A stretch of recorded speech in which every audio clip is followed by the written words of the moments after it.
Hello. I was asked to take a photo of the bottom of these moccasins I did. And instead of the photo, I'll just kind of show you how the bottom of this is. All that is just like an imitation hide. That's all that is. So what I'm going to do after I'm done this moccasins is I'm going to take it into a shoe shop, and I'm going to get them to put a leather bottom on here, and they're going to sew this down around it. But anyway, the kind of procedures that I did on putting this together is when these were still flat yet, I sewed the tongue on first. After I did the tongue, then I sewed the back shut, like inside out. I sewed it inside out, just a loop stitch. And then after I did that, I pulled that apart like this.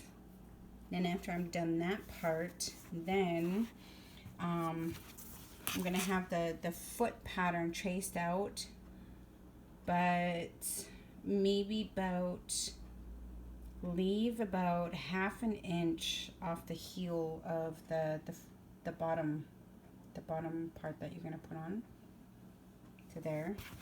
And then what I was talking about, when you're putting them together, this part right here, make sure that's lined straight right here, because the right side came out really good, but the left side shifted on me a little bit. What I mean is I didn't line this part up that I'm talking about. Okay, I'll show you an example here. Okay, from the moccasin, from the straight of the bottom of the moccasin, this part here will be just straight across like this, and that matched out, that came out nicely, and that's good. Like it lays flat, it's good. But my left side, right here, it shifted a bit right here. It kind of went up a little bit. So this point right here where I started, it was over that way a little bit too much. So when it came out, I start from the top, sew my way in, stop at the back, stop right there, get a new string, and start again from the top and work your way on the outside and stop there. It's kind of tricky to do. Even this one came out good. Like it's good, but this one here, it shifted down like this. So when the moccasin is laid out, you can't really tell from here, but yeah, it shifted on me. But it doesn't really matter. It doesn't really matter, but you can tell it kind of shifted a bit. But that's why I say when you're fixing this point right here, make sure the tongue opening right here is just straight like this, or else once it shifts either way, your moccasin is not going to lay flat. It's going to shift. But yeah, this one came out good. And after you're done sewing the bottom on, what I do is after the tongue is sewn on, this part here, I get like a extra wide. This is only, the only reason I do it this way is, and then how I cut this part here is, because this part right here, it'll hug to your ankle better. Like there's not the ones that come just straight like this. I find those are loose, like it doesn't pull to your ankle very tight. But everybody has their own ways of how they put things together. And then this one here, I only do it this way, like a shorter amount of beads. And then instead of doing beading all the way up to the top, I do a shorter amount of beads to where I can do this for dancing. So I grab an extra wide double fold bias tape.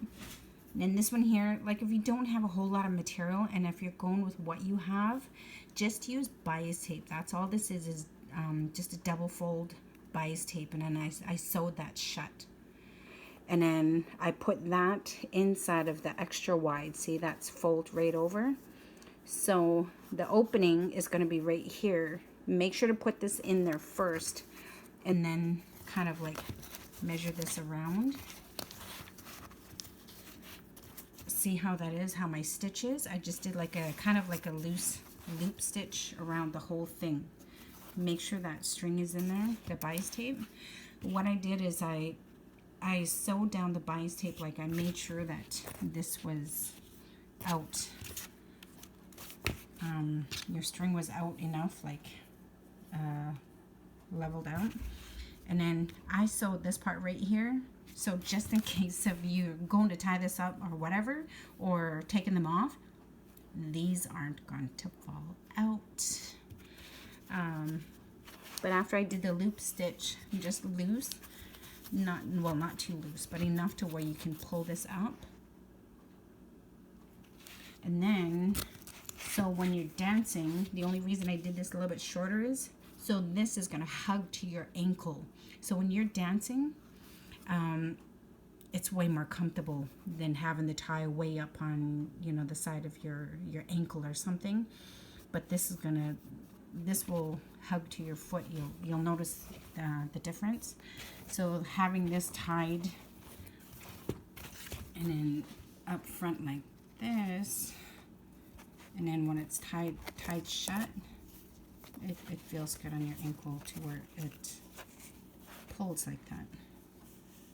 And then you're asking about the lining as well. I never do. I never did line any of my moccasins. Just makes it like extra thicker. But I've never had any problems with not lining anything. Just a tight loop stitch. So when they do put a leather bottom on this, they're gonna use their shoe glue and they're gonna glue the leather bottom on this, and then after they do that, they're gonna put this down like this somehow, and they're gonna sew all of that down. So that's what I'm gonna do with these. That's why I'm not worried about putting on like a sole or anything thicker to this. I'm gonna take it to a shoe shop and have them put a thicker leather on the bottom so they'll last longer. And oh yeah, another thing, the only thing I beaded this on was the Pellon FlexiFirm or Peltex. It's just like a pressed felt. That's all I used. Nothing fancy. It's a little bit easier to go through than hide or anything like that, especially for something a little bit more quicker and easier to bead. That is excellent to use. But anyway, I tried to answer as many questions as I could in this little tutorial about these moccasins, because sorry I couldn't get out to all the questions all at once. But I hope that answers everyone. Thank you, and I hope that helped so much. Love you guys all. You guys travel safe, dress warm, pretty chilly outside. Bye-bye. My grumpy cat.